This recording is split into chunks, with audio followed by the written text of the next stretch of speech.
Modern predatory lending practices, systematic mortgage fraud, and complex investment scams all bear similarities to methods pioneered by the Cinder Line in the Appalachian Mountains over a century ago. Perhaps more significantly, their systematic economic destruction of mountain communities contributed to patterns of poverty and economic dependence that persist throughout Appalachia today.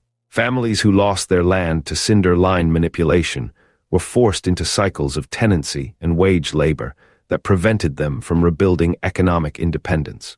Communities that had their local economies destroyed never fully recovered their previous prosperity, still haunted by the specter of unseen, unpayable debts. The mountains remember these tragedies, even when official histories forget them.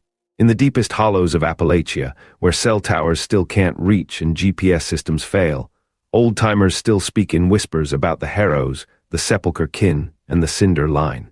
They remember that evil can be patient, sophisticated, and systematic. They remember that the greatest criminals aren't always the most violent, but often the most intelligent. And they remember that in the shadows of America's oldest mountains, some forms of human darkness found perfect conditions to evolve into something far more dangerous than simple brutality. Something that challenged everything we thought we knew about justice in America. The legacy of these families extends into the present day, not just through their criminal methodologies, but through the institutional knowledge that their existence revealed something fundamental about the relationship between isolation, power, and human depravity. In the end, perhaps the most terrifying truth about the deadliest Appalachian families isn't what they did, but what they taught us about what people are capable of when traditional constraints on behavior simply disappear. The mountains remember everything, even when we try to forget. In the deepest hollows of Appalachia, where the morning mist still clings to ancient ridge lines like secrets too dark to speak, the stories we've uncovered so far represent only the beginning of a much larger truth. The Blackwoods, Vances, Ashclans, and Ironwoods were just the opening act in a theater of terror that stretched across generations and transformed entire regions into kingdoms ruled by fear. What makes the remaining families on our list truly terrifying isn't just their capacity for violence, but their sophistication. These weren't simple mountain bandits driven by desperation or revenge. They were criminal innovators who developed methodologies so advanced that law enforcement agencies are still studying their techniques today. They understood something that wouldn't be widely recognized until the development of modern organized crime theory. That true power comes not from random brutality, but from systematic control of people, information, and resources. The families we're about to explore operated criminal enterprises that spanned decades, influenced elections, corrupted entire court systems, and left behind legacies that continue to shape Appalachian communities today. Their stories were deliberately suppressed, their methods classified, their victims forgotten. But the mountains keep all records, and today I'm opening files that have remained sealed for over a century. These are the stories of families who didn't just break the law, they became the law. Families whose influence reached from the highest peaks of political power to the deepest shafts of abandoned mines. Families whose names still make federal agents nervous when they appear in old case files, because some investigations were never officially closed, and some threats were never fully neutralized. The Whisperwind Collective stands as perhaps the most politically and historically sophisticated of all Appalachian criminal dynasties. Unlike other mountain families who operated through fear and intimidation, the Whisperwinds understood that true power flowed through the control of narrative, the shaping of memory, and the insidious rewriting of history itself.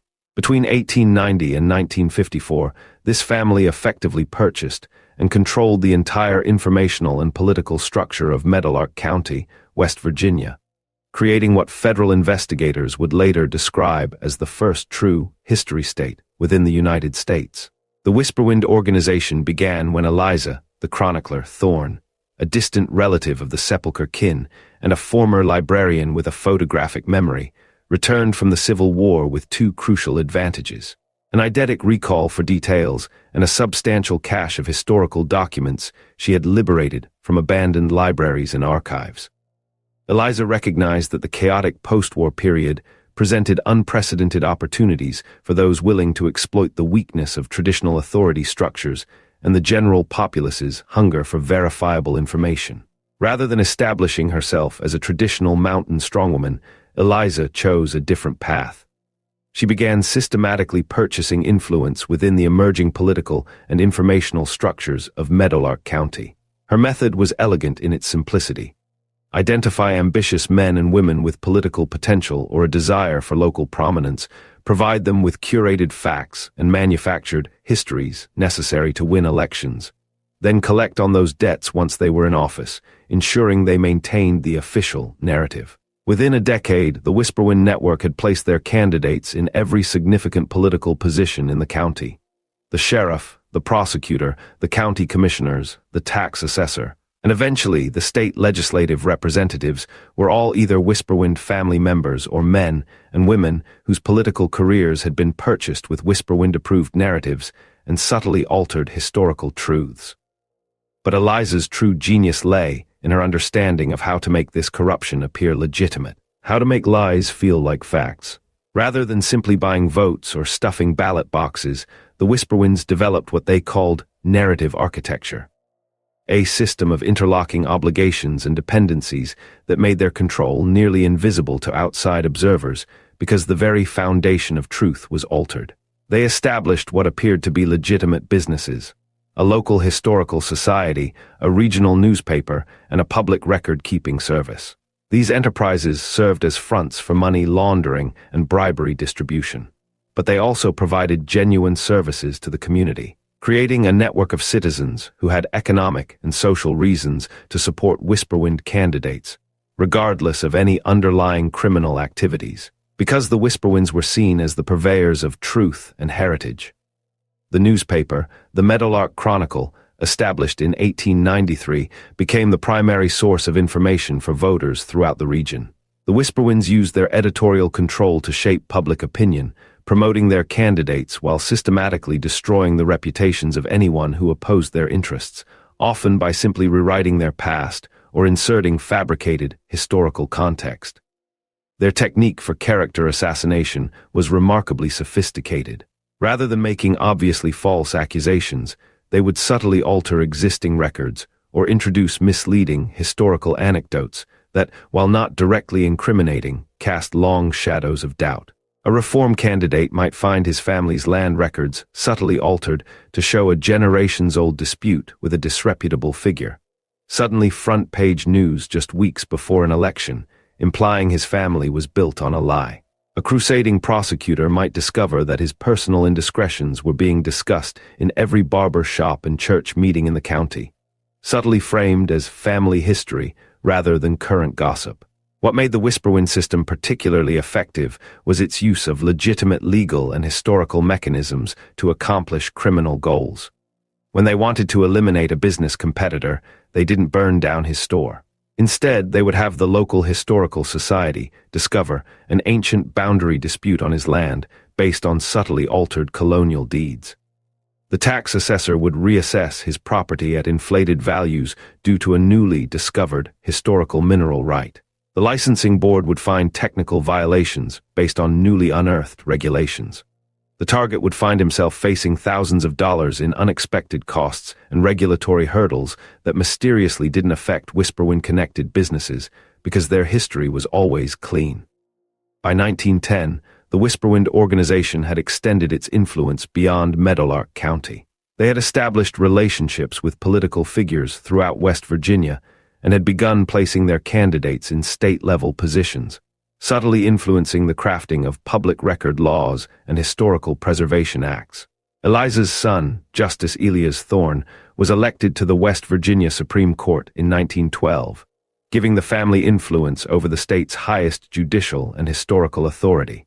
The family's control over Meadowlark County was so complete that federal authorities didn't fully understand its scope until the 1950s. For over 60 years, the Whisperwinds had operated what amounted to private government, collecting taxes through their banks, enforcing laws through their sheriffs, and dispensing justice through their judges, all while meticulously managing the official historical narrative. Their influence was particularly evident in how they handled opposition. Unlike other criminal families who simply killed their enemies, the Whisperwinds preferred to destroy them through systematic historical and legal persecution, making their very existence seem illegitimate.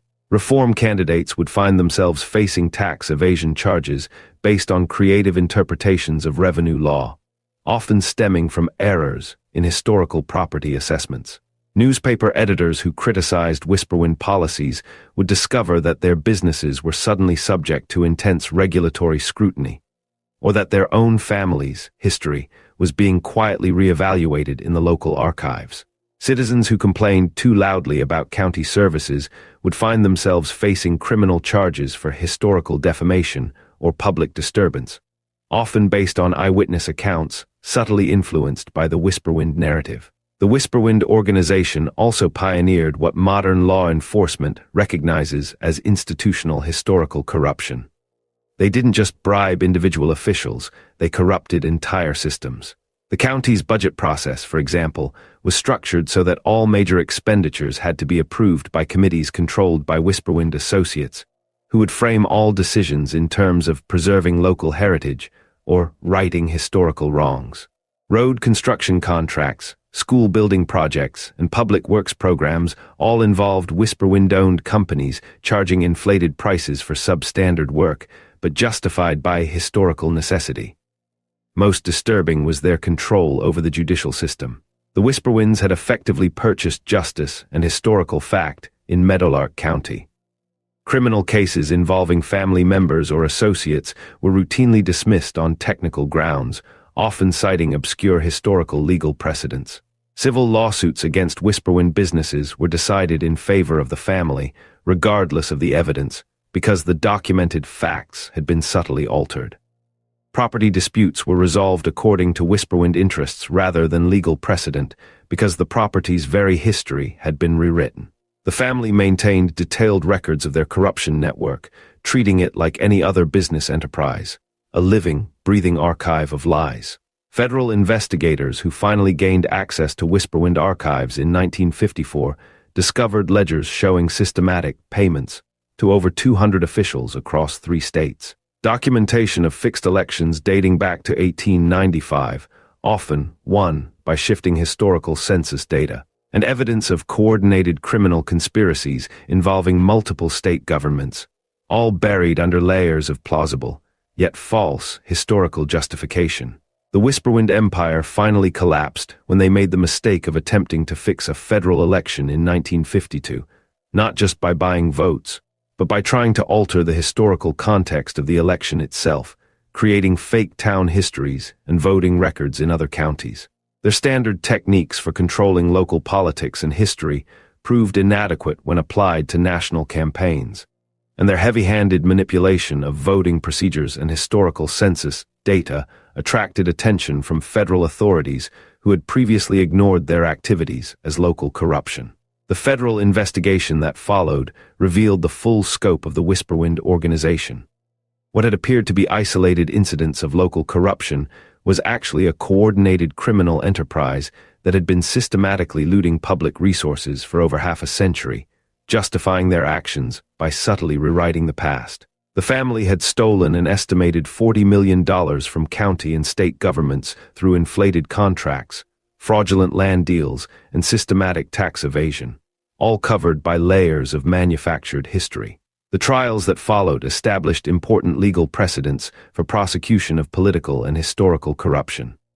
For the first time, federal courts recognized that systematic bribery of government officials and the manipulation of public records could constitute conspiracy to defraud the United States, opening the door for federal prosecution of local corruption schemes based on fabricated history. Most of the Whisperwind family members received substantial prison sentences, but the damage to democratic institutions and the collective historical memory in their region proved lasting. Generations of voters had been conditioned to expect corruption as normal, and many of the systems they had established continued to function long after their creators were imprisoned, their altered histories still believed. Even today, political scientists studying Appalachian governance point to Meadowlark County as an example of how criminal organizations can effectively capture and control democratic institutions, not just by buying them, but by rewriting their very foundations. The Whisperwind model has been studied by law enforcement agencies investigating political corruption and misinformation campaigns around the world. and their techniques for systematic institutional and historical capture continue to influence modern organized crime operations. A chilling reminder that truth is often a fragile thing. The final family that completes our exploration of Appalachian criminal dynasties represents perhaps the most chilling example of how isolation and lawlessness could transform human beings into something beyond recognition. The Valekin of eastern Kentucky didn't just commit crimes. They evolved beyond conventional humanity into something that challenged fundamental assumptions about civilization, morality, and the nature of evil itself, manipulating not just reality, but the very fabric of identity. The Valekin story begins in 1882 when a family of 7, the Selwyns, disappeared from their homestead near the headwaters of the Kentucky River. Search parties found no trace of violence, no evidence of struggle, and no indication of where they might have gone. What they did find was a series of symbols carved into trees around the property, markings that resembled no known writing system and seemed to have been made with tools that left no conventional cut marks, appearing and disappearing within the wood itself. For months, the disappearance remained a local mystery, until reports began emerging of a family living deep in the most remote sections of the Daniel Boone National Forest. People who matched the description of the missing family, but who had somehow changed in ways that witnesses struggled to describe. Those who claimed to have seen them spoke of movements that seemed too fluid for human anatomy, of voices that carried farther than should have been possible, and of eyes that reflected light in the darkness like those of nocturnal animals, yet seemed to shift in color and intensity. The truth about the Valekin didn't emerge until federal investigators, including myself, Agent Thomas Blackwood, began studying reports of systematic disappearances throughout eastern Kentucky during the early 1900s. What we discovered was evidence of a family that had abandoned conventional human society entirely, developing survival strategies and behavioral patterns that placed them outside any recognized category of criminal organization. The Valekin had become what anthropologists would later term reality weavers, people who had transcended the conventional bounds of perception and physical law, retaining human intelligence but applying it to altering their very environment. But their transformation went beyond simple reversion to primitive lifestyles. They had developed new forms of predatory behavior that combined human intelligence with an unnerving, almost preternatural ability to bend the rules of the natural world in ways that made them uniquely dangerous. Unlike other criminal families who maintained some connection to civilized society, the Valekin had severed all ties to human community, or perhaps they redefined what community meant. They lived entirely off the land, moving through the forest in patterns that suggested not just territorial behavior, but a conscious merging with the landscape itself. They established no permanent settlements, built no structures, and left no traces of their presence, except for the occasional discovery of symbols carved into trees or stones, symbols that seemed to vibrate with a subtle, disorienting energy. The Valekin's hunting patterns became the subject of extensive study by federal investigators, who tried to understand how they selected and captured their victims. Unlike conventional criminals who targeted victims for specific resources or advantages, the Valekin seemed to choose people based on criteria that investigators could never fully decipher, often seemingly at random, or perhaps for qualities we couldn't perceive. Their victims were always individuals who had ventured into remote forest areas alone. Hunters, surveyors, prospectors, and travelers who had strayed from established trails.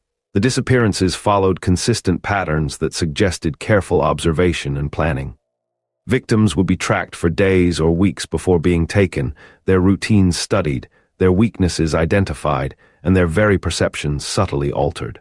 What made the Valekin particularly terrifying was their apparent ability to predict and exploit human behavior, and even human perception, with supernatural accuracy.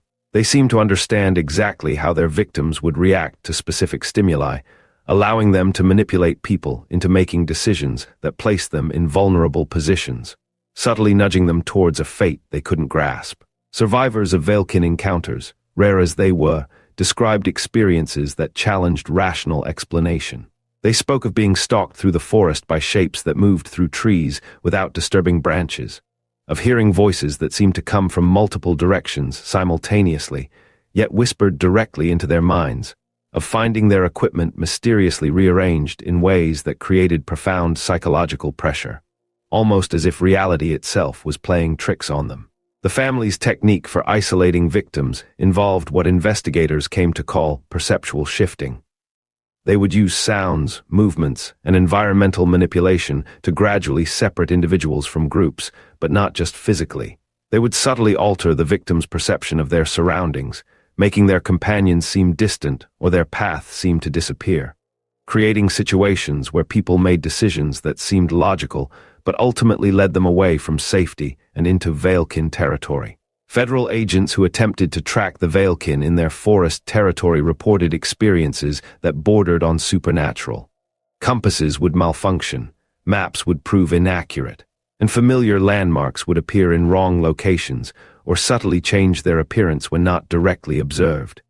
Search teams would find themselves walking in circles despite having trained navigation specialists, and equipment would fail in ways that suggested deliberate, almost impossible, sabotage. The Veilkin also demonstrated an understanding of modern technology that was remarkable given their apparent abandonment of civilized society. They seemed to know exactly how to disable vehicles, communication equipment, and weapons in ways that left no obvious evidence of tampering. Federal agents would find their radios silent, their vehicles immobilized, and their firearms jammed, often with no clear explanation for the failures. Most disturbing were reports of Veilkin psychological warfare techniques that seemed to operate at a fundamental level of consciousness. They would leave behind evidence of their presence designed to create maximum psychological impact. Personal items from previous victims arranged in threatening, nonsensical patterns. Symbols carved into surfaces where their enemies would find them, vibrating with a subtle unease. And sounds produced at night that were calculated to prevent sleep and induce profound, reality-bending paranoia.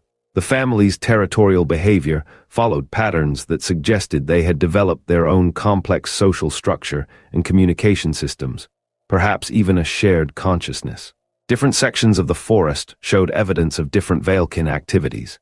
Areas where they processed victims, locations where they stored equipment taken from their targets, and sites where they conducted what appeared to be ritualistic activities involving human remains, though the nature of these rituals remained a chilling mystery. Federal investigators eventually identified at least 12 distinct Veilkin individuals, though their exact relationship to the original missing Selwyn family remained unclear. Some appeared to be the original family members, while others might have been victims who had been somehow transformed or converted to Veilkin society, their identities subsumed. The family's criminal activities extended beyond simple murder and robbery. They had developed sophisticated techniques for psychological torture that involved keeping victims alive for extended periods while subjecting them to experiences designed to break their mental resistance and unravel their very identity. Survivors of these experiences, when they were found, required extensive psychiatric treatment and often never fully recovered their previous mental state, reporting persistent disconnections from reality. The Veilkin also practiced what investigators termed identity harvesting, taking personal items, clothing, and documents from their victims, and using them in ways that suggested they were studying and mimicking human behavior, or perhaps incorporating aspects of their victims into their own shifting forms. They seemed to be learning how to impersonate their victims, possibly to allow them to move through civilized society when necessary, though such encounters were always fleeting and unsettling. The federal campaign against the Veilkin lasted from 1925 to 1943 and involved some of the most extensive manhunts in American law enforcement history. Multiple agencies contributed resources to tracking and apprehending family members, but the operation proved extraordinarily difficult due to their intimate knowledge of forest terrain and their apparent ability to anticipate law enforcement tactics, seemingly reading our intentions. The final confrontation occurred in 1943 when federal agents, supported by military personnel, conducted a coordinated assault on what they had identified as the primary Veilkin territory. The operation involved over 300 agents and soldiers equipped with the latest military technology, including radio communication systems and aerial reconnaissance capabilities. Even with overwhelming numbers and superior equipment, the campaign against the Veilkin proved costly. 7 federal agents and 3 soldiers were killed during the operation, and many more were injured or psychologically traumatized by their encounters with family members. The Veilkin demonstrated combat capabilities that seemed to combine human intelligence with animal ferocity and an unnerving environmental adaptation, blurring the lines of what was possible. The operation officially ended when federal forces discovered evidence suggesting that the remaining Veilkin family members had been killed in a final confrontation deep in the forest. However, the bodies were never recovered, and many investigators, myself included, remained convinced that some family members had escaped to continue their activities in other locations. Evidence supporting this theory emerged in subsequent decades as reports of similar disappearances and unexplained phenomena appeared in other remote forest areas throughout Appalachia. Law enforcement agencies documented cases in North Carolina, Tennessee, and West Virginia that bore striking similarities to Veilkin activities, suggesting that either surviving family members or individuals inspired by their methods continued to operate throughout the region, their influence seeping into the very awareness of those who sought them. The Veilkin case files remained classified for decades due to concerns that public knowledge of their activities might inspire copycat crimes or create panic in rural communities. When portions of the files were finally declassified in the 1980s, they revealed the most disturbing chapter in the history of American criminal activity. The legacy of the Veilkin family extends far beyond their individual crimes.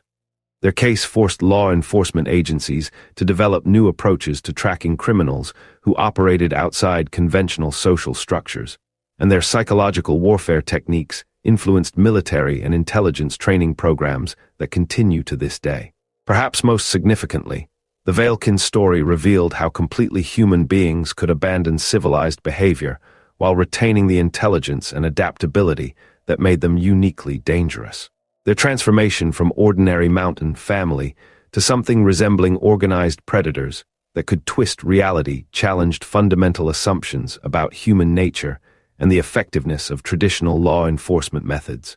The mountains of Appalachia have now revealed their darkest secrets, stories of families whose crimes transcended simple violence and entered realms that challenge our understanding of human capacity for evil. From the elemental manipulation of the Blackwoods to the information control of the Vances, from the sensory disruption of the Ash clans to the territorial dread of the Ironwood Collective, the emotional exploitation of the Harrows, the grim biological harvest of the Sepulchre kin, the generational debt of the Cinder line, and the historical revisionism of the Whisperwind Collective. These families represented the evolution of criminal behavior under conditions where traditional constraints on human conduct simply ceased to exist. What makes these stories truly terrifying isn't just their historical significance, but their continuing relevance.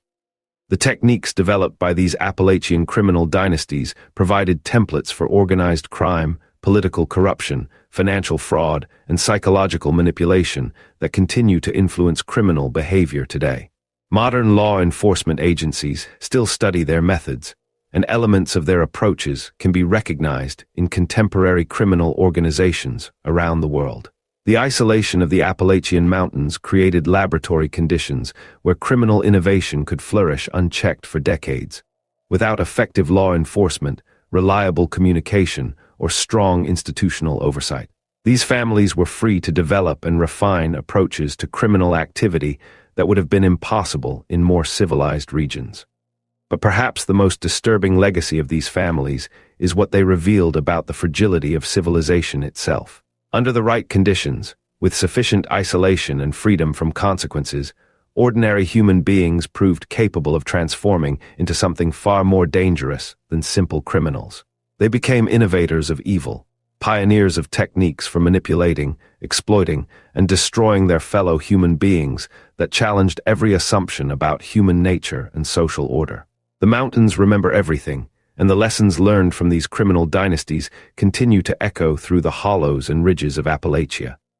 In the deepest valleys, where cell towers still cannot reach and GPS systems fail, old-timers still speak in whispers about the families whose names should never be spoken aloud. They remember that some forms of human darkness, once unleashed, never truly disappear. The stories I've uncovered today aren't just historical curiosities or examples of regional folklore. They're warnings about what human beings are capable of when the normal restraints of civilization are removed. They remind us that beneath the veneer of modern society lies the same capacity for innovation in evil that transformed simple mountain families into criminal dynasties whose influence extended far beyond their mountain territories. In the end, the deadliest Appalachian families weren't just products of their time and place. They were harbingers of criminal sophistication that wouldn't be widely recognized until decades later.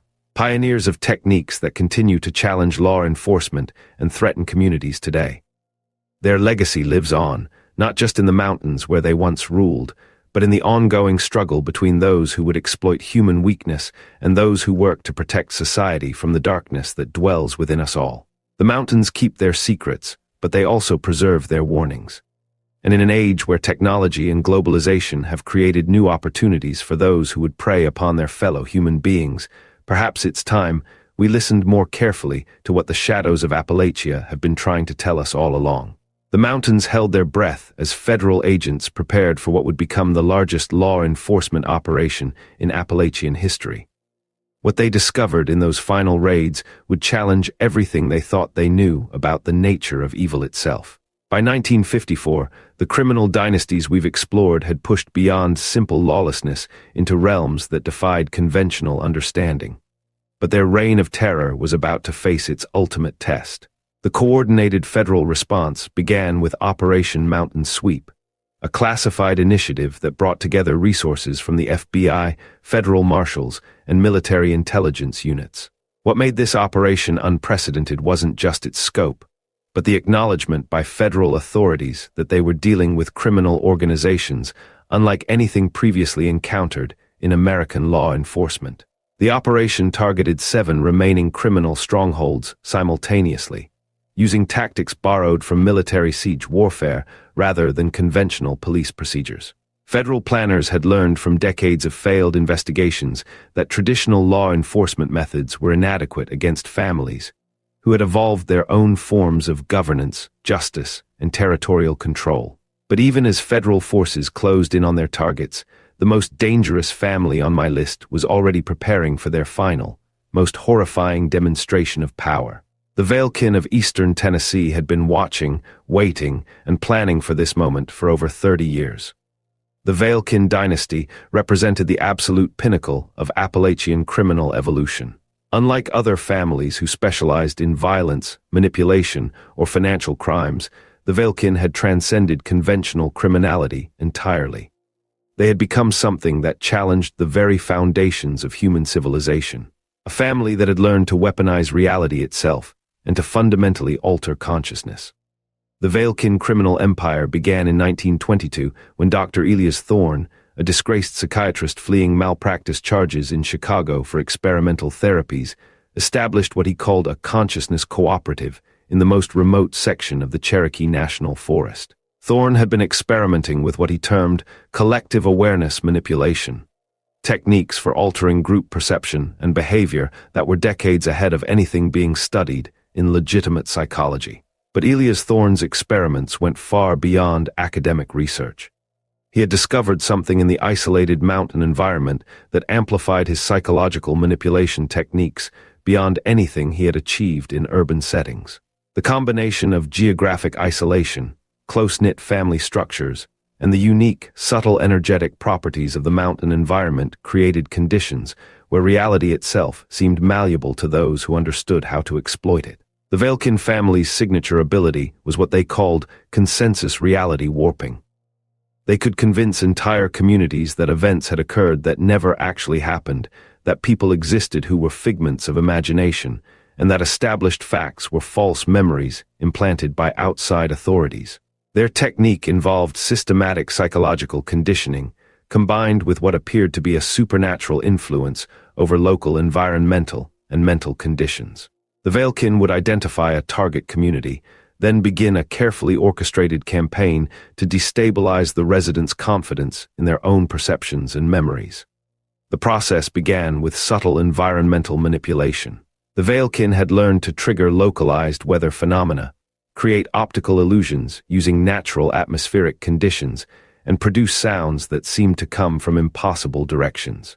These environmental effects were always just barely outside the range of normal experience, enough to create doubt, but not obvious enough to be dismissed as supernatural. Simultaneously, the family would infiltrate the target community through seemingly innocent social contacts.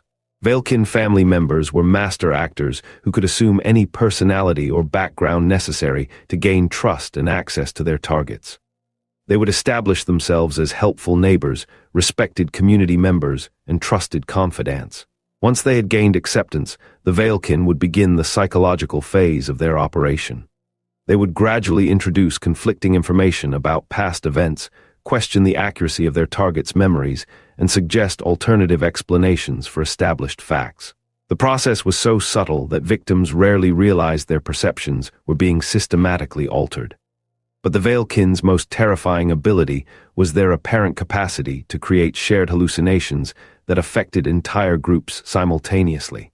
Witnesses reported experiencing identical visions, hearing the same impossible sounds, and observing events that later investigation proved could not have occurred, even though hundreds swore they had seen them. Federal investigators, myself included, who studied Veilkin activities, discovered evidence of mass psychological manipulation that defied scientific explanation. Entire communities would develop false memories of historical events, shared delusions about the presence of non-existent people, and collective amnesia about actual occurrences that had been witnessed by hundreds of individuals. The Veilkin used these abilities to establish absolute control over the territories they claimed. They would convince local law enforcement that federal agents were imposters, persuade bank officials that legitimate property owners were fraudsters, and create community-wide beliefs that anyone who opposed Veilkin interests was suffering from mental illness or criminal influence. Most disturbing was their practice of reality harvesting, where they would systematically erase inconvenient truths from community consciousness while implanting false memories that served their purposes. Property ownership records would be forgotten. Criminal activities would be remembered as legitimate business, and victims of Veilkin violence would be recalled as people who had never existed, as if they had been edited from time itself. The family maintained detailed records of their psychological operations, treating reality manipulation as a precise science. Federal agents who finally gained access to Veilkin archives discovered thousands of pages documenting techniques for mass hypnosis, collective memory alteration, and what they called consensus reality engineering.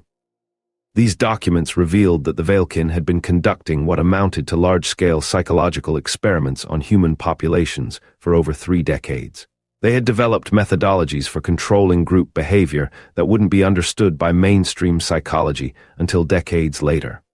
But perhaps most chilling was the discovery that the Veilkin's techniques had been spreading. Federal investigators found evidence that other criminal families throughout Appalachia had been learning and adapting Veilkin methods, creating a network of reality manipulators who could alter perception and memory across vast regions. The final confrontation with the Veilkin family occurred in November 1954, when federal forces surrounded their compound during what intelligence indicated was a major family gathering. What happened next would be classified for over 40 years and still remains partially redacted in declassified documents. According to the available records, as federal agents approached the Veilkin compound, they encountered what can only be described as a breakdown of normal physical reality. Agents reported that their equipment began malfunctioning in impossible ways, that the landscape itself seemed to shift and change around them, and that they began experiencing shared hallucinations that made coordinated action nearly impossible. Radio communications filled with reports of agents seeing things that weren't there, of familiar landmarks appearing in wrong locations, and of time itself seeming to move differently within the Veilkin territory. Several agents reported aging years in what seemed like minutes, while others claimed to experience the same hour repeatedly. The official report states that the Veilkin compound was found abandoned, with evidence suggesting the family had fled days earlier. But classified addendums reveal a different story. According to these documents, federal agents discovered the compound in a state that defied rational explanation. Buildings appeared to exist in multiple states simultaneously, sometimes solid and sometimes translucent. Rooms were found that were larger inside than the buildings that contained them. Most disturbing were the photographs taken during the raid. These images, when developed, showed not the compound that agents remembered exploring, but entirely different structures in impossible architectural styles. Some photographs contained images of people who weren't present during the raid, including several individuals who had been reported missing from surrounding communities over the previous decades. The aftermath of the Veilkin raid was classified immediately, with all participating agents subjected to extensive psychological evaluation and sworn to secrecy. Many, including myself, reported persistent difficulties with memory and perception that lasted for months, or even years, after their exposure to Veilkin territory. But the Veilkin family's final demonstration of power wasn't their escape from federal forces. In the weeks following the raid, communities throughout eastern Tennessee began experiencing what can only be described as reality storms.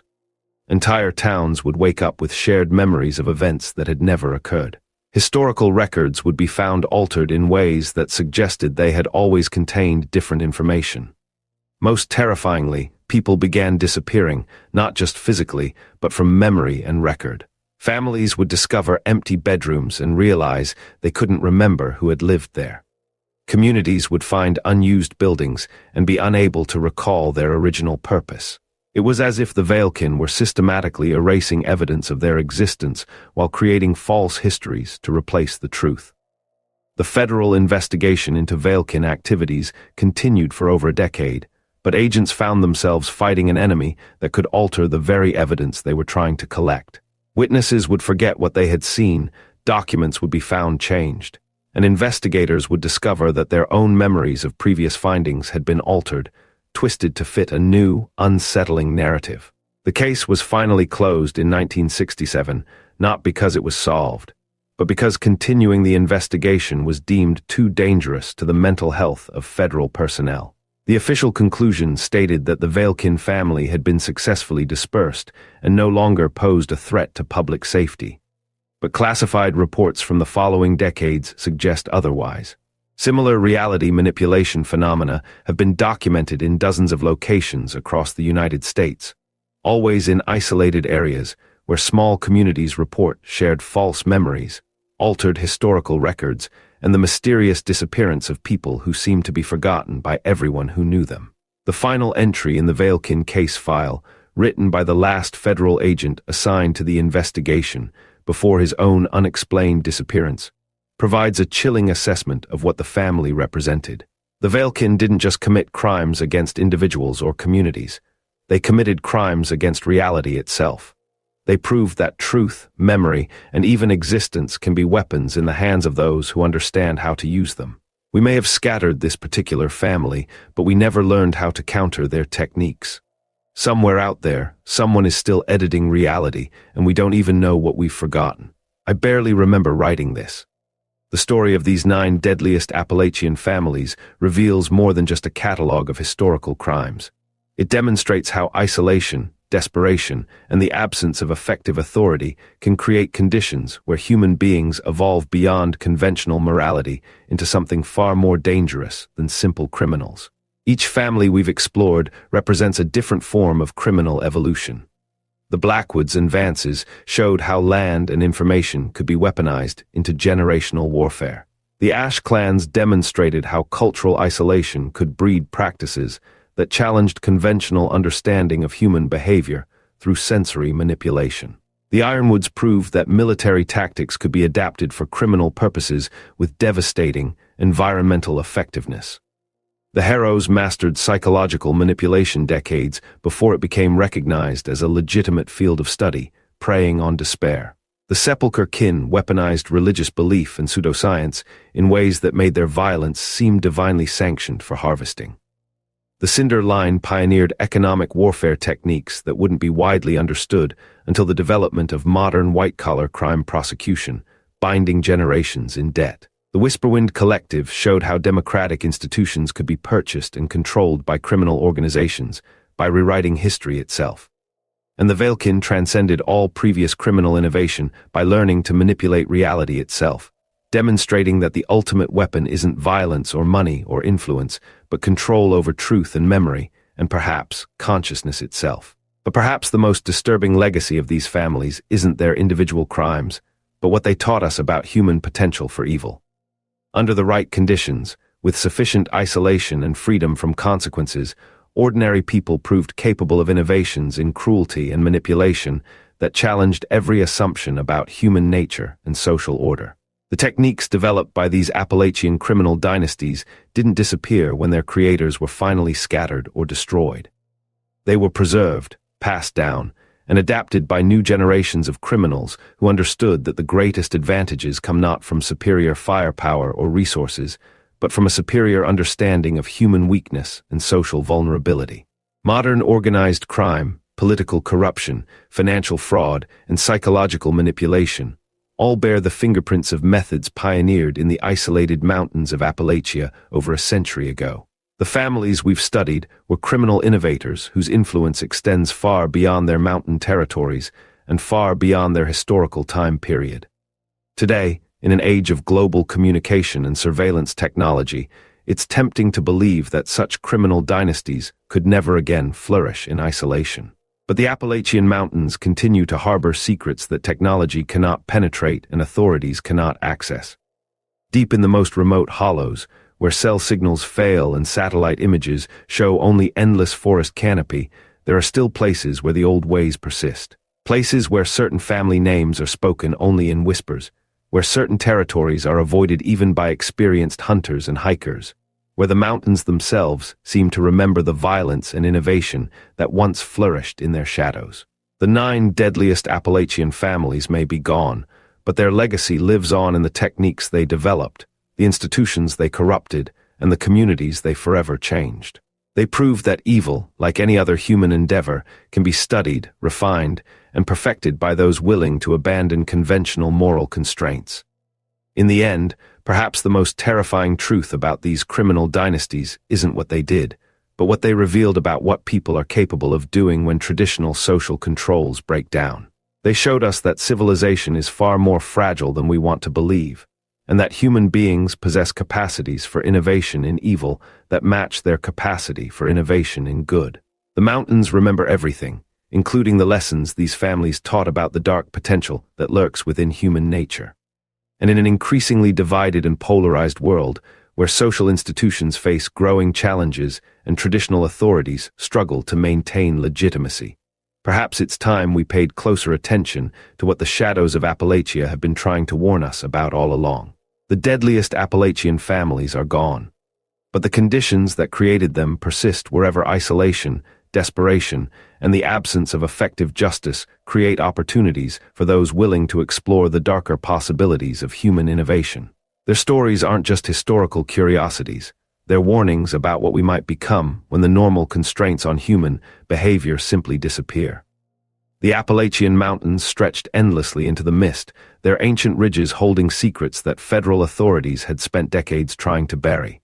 But in the winter of 1954, those secrets were about to spill into the light, with consequences that would shake the very foundations of American law enforcement. Operation Mountain Sweep had been 3 years in the planning, bringing together resources from agencies that rarely cooperated.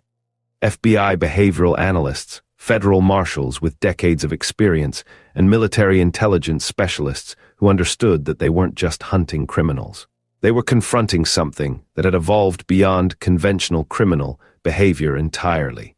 The final targets represented the most dangerous evolution of Appalachian criminal dynasties, families who had transcended simple violence and manipulation to become something that challenged the very nature of reality itself. But as federal forces prepared for what they believed would be decisive raids, none of them understood that they were about to face an enemy that could rewrite the rules of engagement in ways that defied every assumption about the possible. The morning of November 15, 1954, would later be remembered by surviving federal agents as the day they learned that some forms of human evil had evolved so far beyond conventional understanding that traditional law enforcement methods weren't just inadequate, they were laughably primitive. Agent Thomas Blackwood had spent 15 years investigating organized crime, from the Chicago syndicates to the New York families.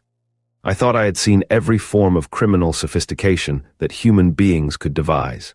But as my team approached the final target location in the pre-dawn darkness, surrounded by forests that seemed to absorb sound and light in unnatural ways.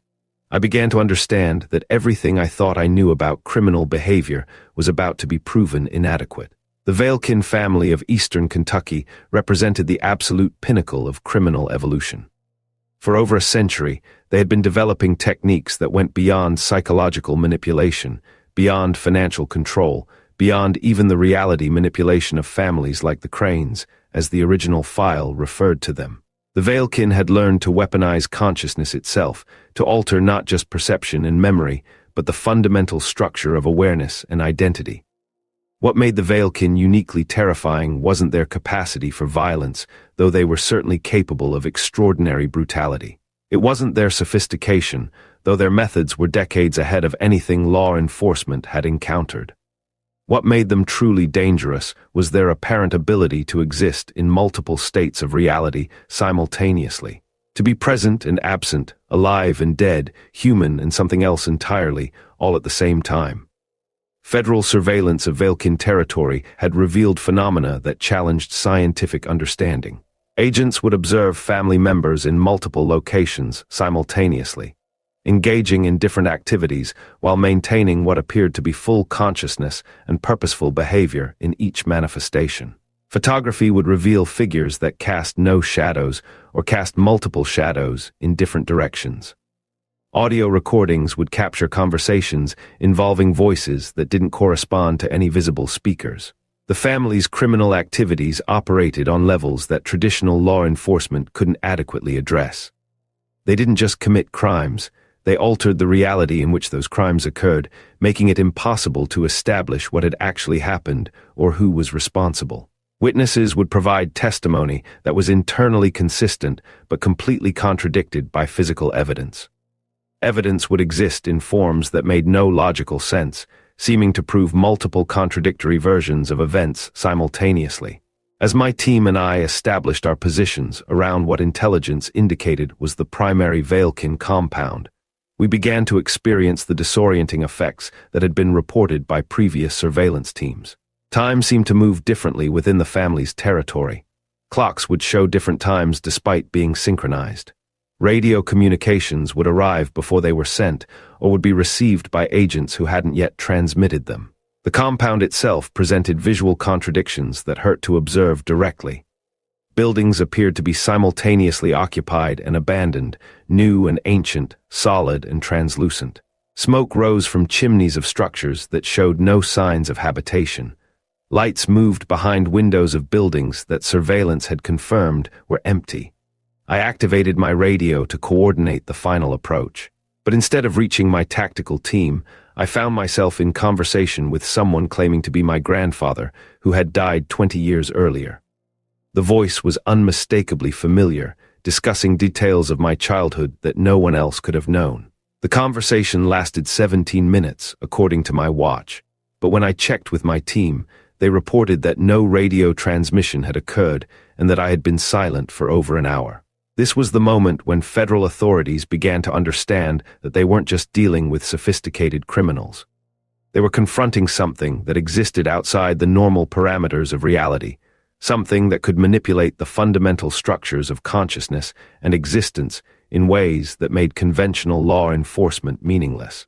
The Vailkin family's mastery of consciousness manipulation had developed over generations through practices that combined ancient techniques with innovations that shouldn't have been possible given their historical isolation. They had learned to exist in what they called the spaces between thoughts, operating in the gaps and inconsistencies of human awareness where contradictory realities could coexist without resolution. Their criminal empire wasn't built on territory or resources, but on their ability to control how people experienced reality itself. They could make victims forget that crimes had occurred while simultaneously making them remember events that had never happened. They could alter the past, selectively changing some elements of historical events while leaving others intact, creating paradoxes that drove investigators to mental breakdown. What made them particularly dangerous to law enforcement was their apparent immunity to conventional investigation techniques. Physical evidence would transform or disappear when examined. Witnesses would provide detailed testimony about events and then minutes later have no memory of either the events or their testimony. Legal documents would be found altered in ways that suggested they had always contained different information, even when investigators had photographed the original versions. As federal forces attempted to execute their coordinated assault on Veilkin territory, they discovered that the family had been aware of their plans, not through conventional intelligence gathering, but through what appeared to be direct access to federal agents' thoughts and memories.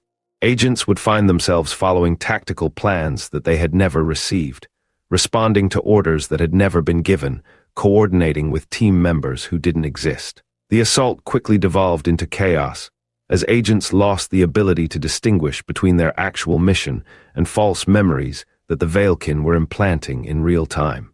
Some agents found themselves arresting colleagues they were convinced were Veilkin family members. Others became convinced that they themselves were Veilkin and began working against their own teams. Still others simply vanished, leaving behind equipment and documentation suggesting they had never been part of the operation. Agent Thomas Blackwood, maintained some level of coherent awareness through training techniques I had learned for resisting psychological manipulation. I managed to reach what appeared to be the main Veilkin residence. But upon entering, I found myself in a building that was simultaneously a rustic mountain cabin, a modern office complex, a medieval castle, and something that my mind couldn't process at all. In the central room, I encountered what I believed to be the Veilkin family patriarch, though encountered might not be the correct term. The figure existed in multiple states simultaneously, sometimes appearing as an elderly mountain man, sometimes as a well-dressed businessman, sometimes as something that my perception refused to resolve into any recognizable form. The conversation that followed, documented in my classified report, challenged every assumption about the nature of consciousness, reality, and human identity.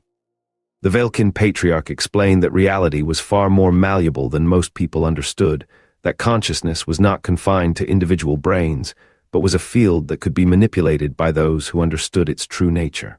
The family had learned these techniques, the figure claimed, through contact with something that existed in the deepest parts of the Appalachian Mountains, something that had been teaching selected human lineages how to transcend the limitations of conventional existence. The Veilkin were not just criminals, they were pioneers, exploring forms of consciousness that represented the next stage of human evolution. But this evolution came with costs that became apparent as I continued my investigation. The Veilkin family members were no longer entirely human in any meaningful sense. They existed in multiple realities simultaneously, but this meant they had no stable identity or consistent existence. They could manipulate consciousness, but they had lost the ability to experience consciousness in normal human terms, becoming something else entirely. Most disturbing was the revelation that the Veilkin techniques were spreading. They had been teaching selected individuals throughout Appalachia and beyond, creating a network of consciousness manipulators who could alter reality in localized areas. These students were establishing their own territories where normal physical laws and logical consistency no longer applied. The federal government's response to the Veilkin investigation was unprecedented. Rather than continuing attempts at conventional law enforcement, authorities declared the entire region a restricted zone and sealed all records of the operation. I and the few other agents who retained coherent memories of our experiences were transferred to classified facilities where we spent years undergoing psychological evaluation and memory reconstruction. The official report stated that the Veilkin family had been successfully dispersed and their criminal organization dismantled, but classified documents suggest that no arrests were made, no family members were apprehended, and no physical evidence of their activities was recovered. Instead, federal authorities simply withdrew from the region and established monitoring stations at a safe distance. The monitoring continues today, with satellite surveillance and remote sensing equipment tracking phenomena in former Veilkin territory that government scientists cannot explain. Consciousness researchers working for classified government programs study the reports from these monitors, trying to understand how human awareness can be weaponized and whether defenses can be developed against consciousness-based attacks. Perhaps most troubling are the reports from other regions where similar phenomena have been detected. Reality distortions consistent with Veilchen techniques have been documented in dozens of isolated areas across the United States and internationally. Government psychologists have identified what they call consciousness warfare as an emerging threat that could destabilize fundamental assumptions about truth, memory, and identity on a global scale. The legacy of the deadliest Appalachian families extends far beyond their individual crimes and regional influence. They represented evolutionary experiments in human consciousness and behavior, testing the limits of what people could become when freed from conventional moral and physical constraints. Their techniques for manipulation, control, and reality alteration became templates for forms of warfare and social control that continue to influence global politics and international relations. But perhaps most significantly, they proved that human consciousness itself is far more malleable and vulnerable than most people realize. In an age of information warfare, social media manipulation, and psychological operations, the lessons learned from studying these mountain families have become essential for understanding how truth and reality can be weaponized by those who understand the weaknesses in human perception and memory. The Appalachian Mountains still hold their secrets, but they also continue to serve as laboratories for exploring the darkest possibilities of human evolution. In the deepest hollows, where federal monitoring equipment still detects anomalies that science cannot explain, something continues to teach selected bloodlines how to transcend the limitations of normal human existence. The 9 deadliest Appalachian families may be gone, but their legacy lives on in techniques for manipulating consciousness, controlling reality, and weaponizing truth itself that pose ongoing threats to social stability and human understanding. They showed us that evil, like any other human capacity, can evolve and advance in ways that challenge our fundamental assumptions about what is possible. In the end, the most terrifying truth about these criminal dynasties isn't what they accomplished, but what they revealed about the potential for human consciousness to be manipulated, controlled, and ultimately weaponized by those willing to abandon conventional moral constraints. They were pioneers of forms of warfare that target not just individuals or communities, but reality itself.